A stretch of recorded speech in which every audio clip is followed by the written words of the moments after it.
Bismillahirrahmanirrahim. Assalamualaikum warahmatullahi wabarakatuh. Pada pertemuan kali ini kita akan melanjutkan materi pada video sebelumnya, yaitu kita akan mengenali tentang sintak dasar dari Vue.js. Oke, pertama kali kita buka dulu project yang udah kita buat pada video kemarin. Kemudian kita langsung aja pergi ke dalam folder src, kemudian buka aja app.vue. Kurang lebih akan seperti ini bentuknya. Kemudian coba kita jalankan menggunakan perintah yarn serve.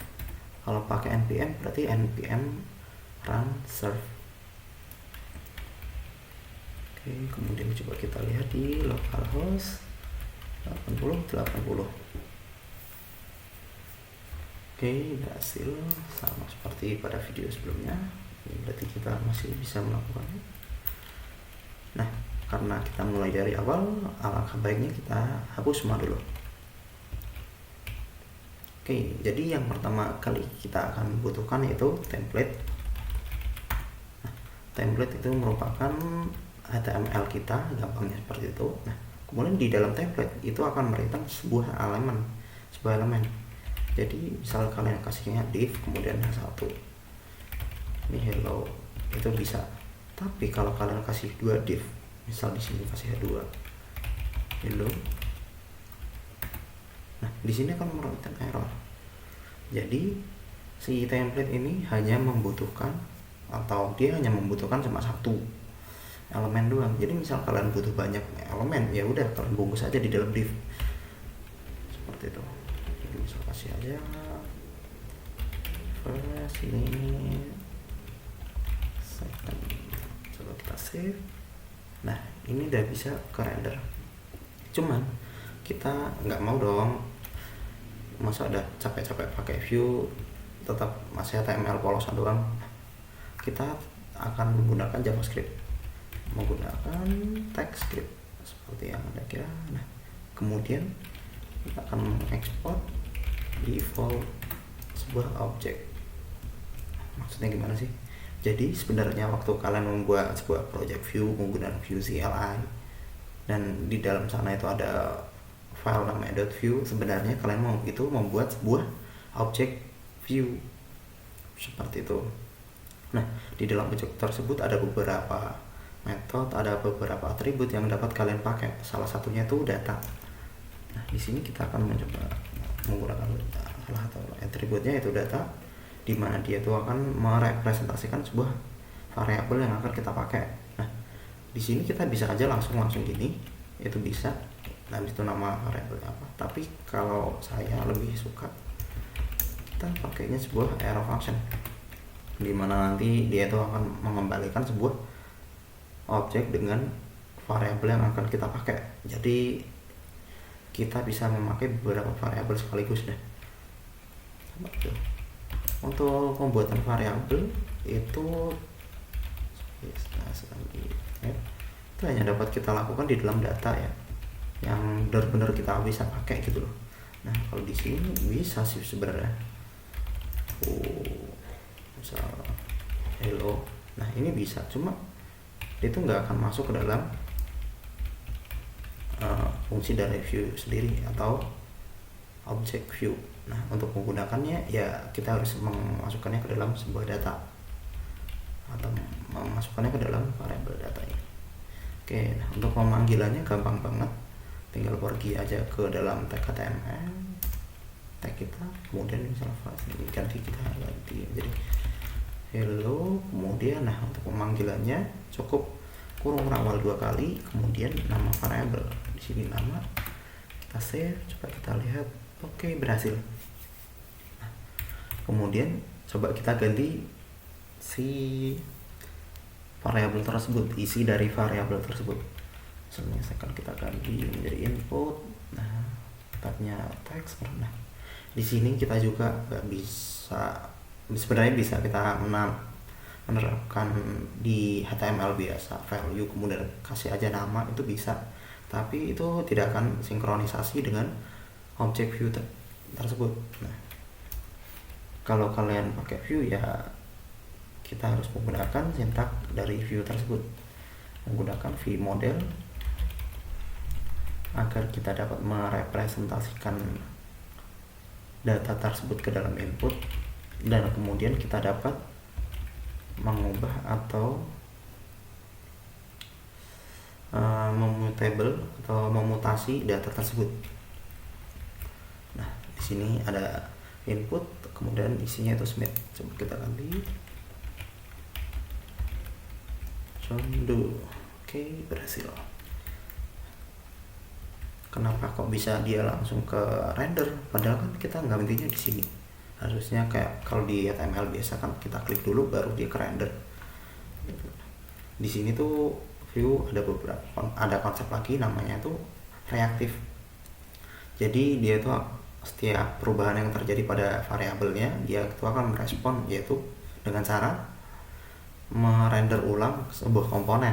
Nah, komponennya itu tentu saja nggak seluruhnya, tapi komponen yang berubah saja, yaitu variabelnya seperti itu.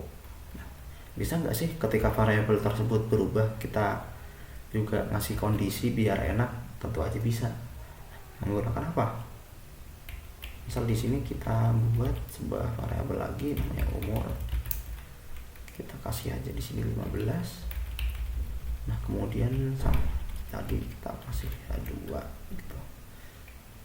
Misal di sini kita kasih 15 masih remaja. Ini aja 15 bocil. Nah, kemudian sama seperti vModel, berarti kita ada v-nya juga, v if. Nah, kemudian kondisinya apa? Misalnya umur, apakah dia kurang dari 15? Jika iya, tampilkan bocil. Kita save. Nah, bocilnya kemana? Itu karena si bocil, nah isi umur itu 15, berarti dia nggak bocil. Nah, gimana sih biar si bocil itu muncul? Kalau ada if, ada juga else. Coba kita kasih dewasa gitu aja, remaja gitu aja dah. Nah, si remaja keluar. Nah, kemudian coba kita buat lagi ini berarti number biar perubahan dari data kita kelihatan. Di sini umur. Oke, nah ini benar remaja karena umur kita sekarang 15. Kita keren, nah dia jadi bocil, kemudian kita tambah jadi remaja. Oke, masuk bocil benar, tambah, nah benar. Oke. Jadi ini salah satu kegunaan dari reaktif. Ini mungkin akan cocok apabila kita membuat sebuah aplikasi to-do list. Jadi misalnya kalian buat beberapa task gitu, kemudian waktu kalian klik dia tuh bakal menghapus seperti itu. Karena kenapa? Karena itu sudah kalian lakukan. Kemudian misal kalau kalian tambah, maka daftar yang akan kalian lakukan itu bertambah seperti itu. Mungkin itu nanti akan kita buat di beberapa pertemuan setelah ini. Oke, nah kalau ini udah ada if, else, berarti udah ada kondisional. Ada gak sih perulangan atau looping? Ada dong. Mari kita buat ul, kemudian di dalamnya ada li. Nah, misalnya ini hello gitu aja. Nah, cara perulangan di view ini kita menggunakan for in, for i, bukan for i yang bisa kalian tulis for i, bukan yang ini ya. Bentar.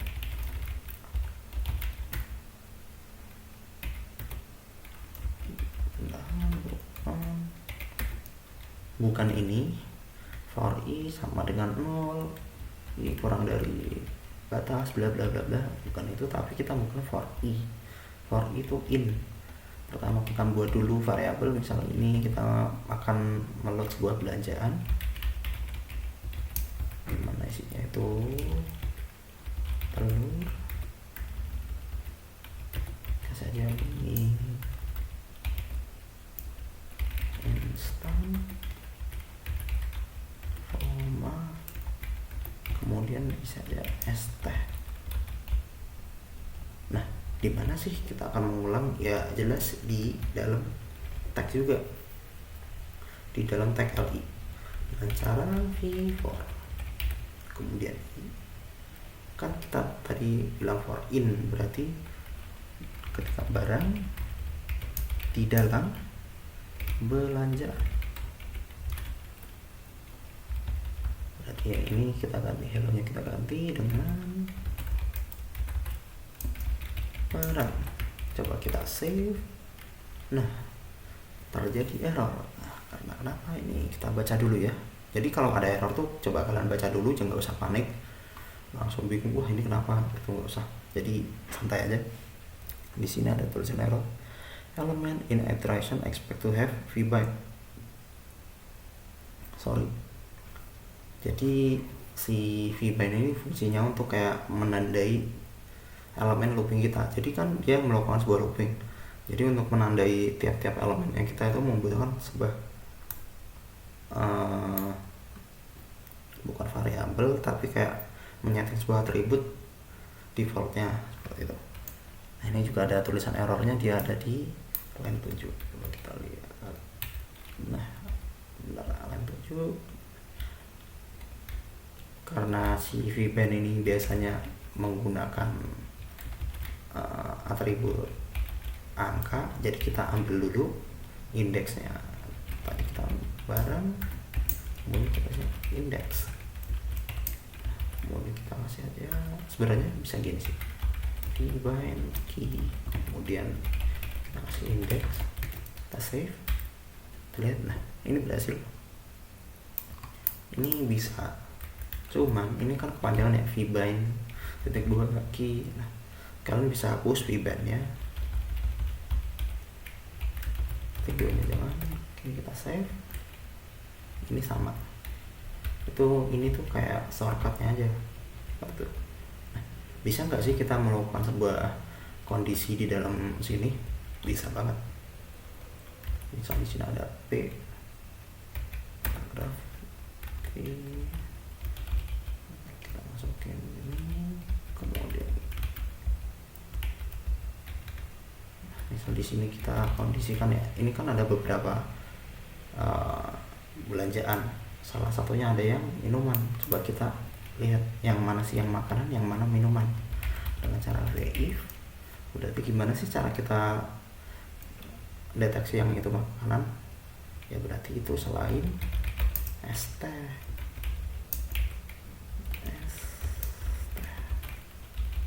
Oke, makanya adalah makanan.